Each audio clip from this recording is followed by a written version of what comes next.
سلام علیکم بیننده گرامی، بفرمایید. الو السلام علیکم آقای نصاری. علیکم السلام و رحمت الله و برکاته. خودتون رو معرفی کنید، از کجا زنگ میزنید؟ من سیامک هستم از ایران. آقای سیامک بفرمایید.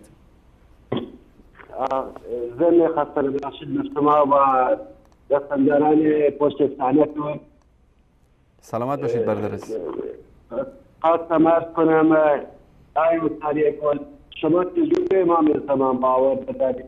الان یه دونه آیت الله داریم ایران که شاگردانش بهش میگن علامه در کافی زمان، آقای دکتر آیت الله قزوینی یه طبقه در اختیارش بدون واسطه ایشون گفتن من که خودم دیدم امام زمان تو تهران عروسی کرده. آقای انصاری شما چجوری ناراحت میکنید؟ آخه ایشون خودتون میدونید حتی ریاضیات ایشون هم فقه قویه نشون به اون نشون. بعد خواستم عرضتون کنم همین برادری که گفتن امام زمان میاد و شما را هدایت میکنه یا غیرتون رو میکنه، این برادر میشه بهشون بگم ایشون چرا کردن آقای حاج سید سعید گنجوی کسی را نزنه که بزرگترین و ممتازترین قاری قرآن تو ایرانه، چرا نمیره اونو هدایت کنه؟ الله المستعان. میدونی جریان چیه استاد بزرگ؟ دیروز تو برنامه آقای کیانی هم عرض کردم، ولی متاسفانه آقای کیانی به خاطر احترام به برادر شیعه خودش متوجه شد که میگم. فقط آقا حمید از کرج گفت ببین این مشت محکمی تو دهن شماست. شما خیلی معذرت میخوام، یه نوجوان 12 ساله حافظ کل قرآن زنگ میزنه بهش میبره هتل، بعدت میبره میگه صدای شما تون داری بلوغ میشی، صدات عوض شده بیا بریم استاد به اصطلاح این بخار آبونیا یکم صداتو ملایم کنه. خیلی معذرت میخوام انصاری تو انسان میره هی اصلا زبانم قادر نیست بگم، متوجه شدید آقای انصاری که میگم؟ با این بچه 12 ساله کار میکنه.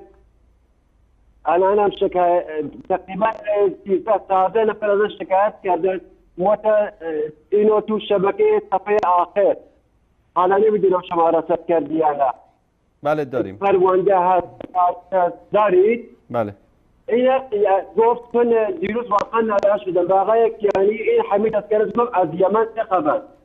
من زنگ زدم خوشبختانه بلا فاصله گفتم ازش بپرس از آقای توسی چه خبر که میاد کرد به شما درس قرآن میده یا میره بسته به توان 12 ساله یادش میده چجوری تلاوت قرآن کنن. از آقای توسی چه خبر؟ قاسید توسی یا دوزان امام زمان بیاد ایشون هدایت کنه. به خدا قسم ناراحت نمیشم آقا بعدن هم شما قریب بود شما را هدایت کنه منو هدایت کنه. ما این همه قرآن و حدیث میخونیم که به خدا نزدیک بشیم. چه بهتر از که یکی پیدا بشه به اسم امام زمان همه چیز رو یادمون بده توی حساب. کور از خدا تنیستش ببینم دیگه مفاهم نمیشم آقای انصاری گل. و السلام علیکم و رحمت الله و برکاته. سلامت باشید. الله متعال حفظتون کنه. تشکر از شما. بله همین چیزی که برادر عزیزمون آقا سیامک فرمودن این یک مسخره بازی است که اینا خودشون درست کردن، یک دینی است که خودشون درست کردن، خودشون هم توش موندن. مثلا این کلیپ رو ببینید.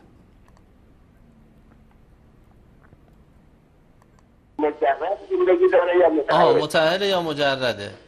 ببین برادر بزرگوارم این رو بارها سوال کردن، هم ما جواب دادیم، هم حضرت آیت الله طبسی در برنامه به سوی ظهور جواب دادن. این که حضرت ولیعصر ارواح نافدا زن بچه دارد یا ندارد نه جز اصول دینه نه جز فروع دین هست. در بعضی از روایات داریم بر اینکه حضرت زن بچه دارن، اولادی دارن، ولی اولادشون ایشون رو به اون شکل نمیشناسن و نمیدانن که مثلا این پدر اونها حجت الهی هست. چه بسا زن همسران حضرت ولیعصر هم نشناسن.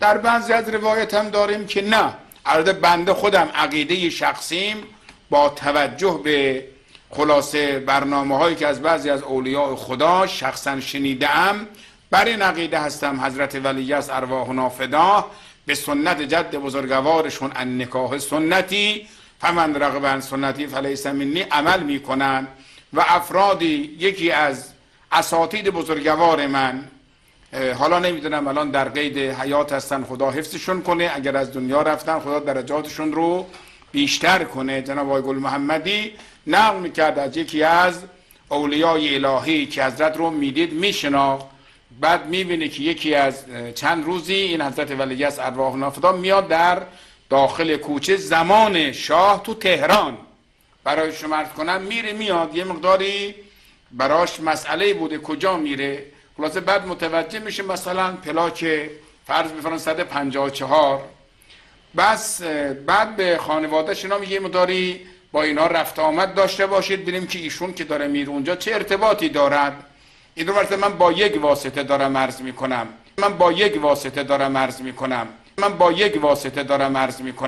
برای شیعیان این هدیه‌ای باشد و برای کوری چشم وهابی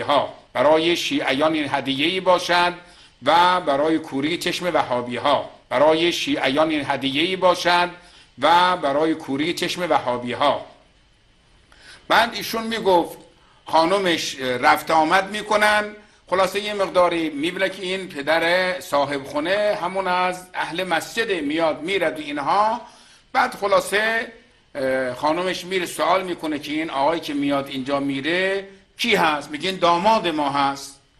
میگه اسمش چیه؟ میگه اسمش سید مهدیه. گفت چطور آدم؟ او خیلی آدم خوبیه، به قدری آدم خوبی. شروع میکنه تعریف تمجید کردن اینها، بعد معلوم میشه اصلا پدر مادر هم ایشون رو نمیشناسن.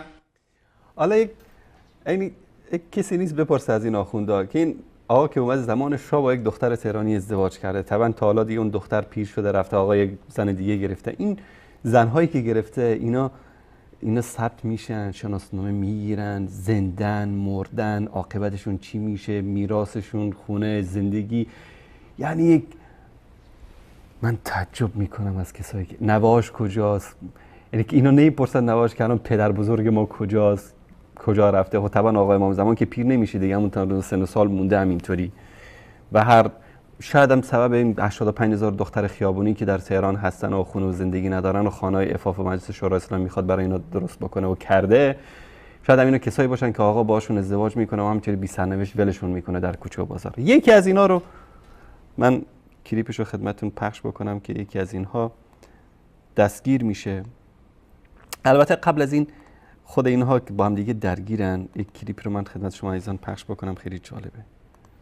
دوستان اگر اینو پخش بکنم با صدا و تصویر. آیون میدونید امام زمان ارواحنا فداه 4 تا نایب خاص داشته، دیگه بعد از اون امام نایب خاص نداشته. هر کس هم ادعای نیابت خاص بکنه غلط و نادرسته و باید رد بشه. ما 69 سال غیبت صغرا داشتیم، 4 تا نایب خاص. خود امام فرمودن به علما مراجعه کنید، از علما مطالبتون رو بگیرید، ولی ما نیابت خاص، همسری امام زمان، دستخط امام زمان، عرض میکنم شال و پرچم و چی از طرف امام، اینا رو کسی بیاره گفتن در دوران غیبت رد کنید، نپذیرید.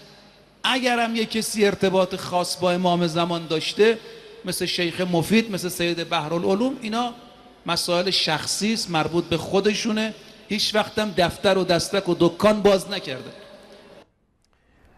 آرم این شبکه رو توجه بکنید. احمد جان زوم بکن. این تو شبکه ولایت 2 تا جونور، یکیش اسمش قزوینی، یکیش هم اینو نمیدونم اسمش چیه، توی شبکه یکیش میگه که امام زمان همسر داره به کوری چشم وهابیه. چون که دوستان علما اهل سنت یکی از تنها که میزنن میگن که رسول الله صلی الله علیه و سلم فرمودن که النکاح من سنتی فمن رغب عن سنتی فلیس منی. نکاح سنت من، ازدواج کردن سنت من است، اگر کسی ازدواج نکنه پس از من نیست. اومدن گفتن چطور از این فرار بکنید؟ گفتن بله، امام زمان با یه دختر تهرانی در زمان شاه ازدواج کرده به کوری چشم وهابیت. دین درست میکنن به کوری چشم وهابیت.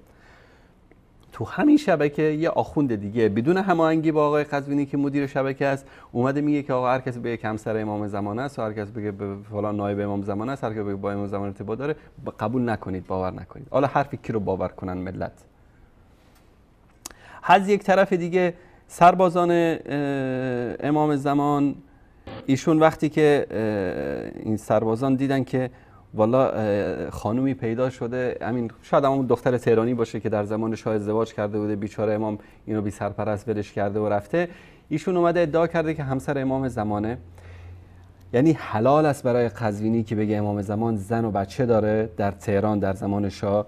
این بیچاره بدبخت دیده که آخوندا به نام امام زمان خوردن، ملت و پدر ملت رو در آوردن، پول نفت، پول معادن، پول سرمایه ملت، همه چیز به نام امام زمان داره چپاول میشه. گفت که بیا منم یک دفتر و دیوانی برای خودم درست بکنم، ادعای همسری امام زمان کرده. این بیچاره بلا سرش در آوردن زندانی کردن. خدا میشه بلایی لختش کرده باشن تو کهریزه، چه بلایی سرش در آوردن اینو که اینطوری برخورد میکنن سربازان امام زمان. اینم فیلمی که خود شبکه خبرشون پخش کرده، شبکه صدا و سیما پخش کرده.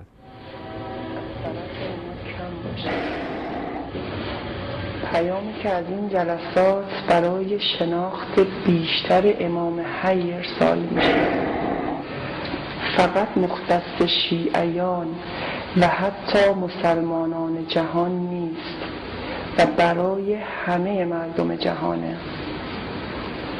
من خوب میدونم با ارسال اخباری که باید به سمع و نظر شما بندگان خوب خدا برسه به وظیفه اصلی خودم عمل کردم. شاید بپرسید وظیفه‌ای که باید اجرا بشه چیه؟ خدمت شما بزرگوارا باید عرض کنم که من قبلا هم بهتون گفتم و این موضوع برای خیلی وقتا پیشه، یعنی سال 1370 که از طرف آقا امام زمان عجل الله تعالی فرجه شریف به من خبر رسید که من نمیتونم بیام. این آقا خودشون گفتن، ایشون فرمودن که مردم متوجه حق نیستند و تو این اوضاع اگه من بیام باید بکشم و لذا نمیام تا نکشم. خواهرای قدیمی میدونن که اون حضرت چه تعابیری از این جلسات داشتن. مثلا اون باری که فرمودن اگه من 3 نفر مثل داشتم تا حالا اومده بودم. این یعنی چی؟ یعنی آقا امید داره به این جلسات ما. شخص نامبرده پس از 2 ازدواج ناموفق و در حینی که با همسر سوم خود زندگی می کرد مدعی می شود با وعده حضرت صاحب الامر قرار بر این است که در دوره پس از ظهور آن حضرت این خانم را به همسری اختیار کند.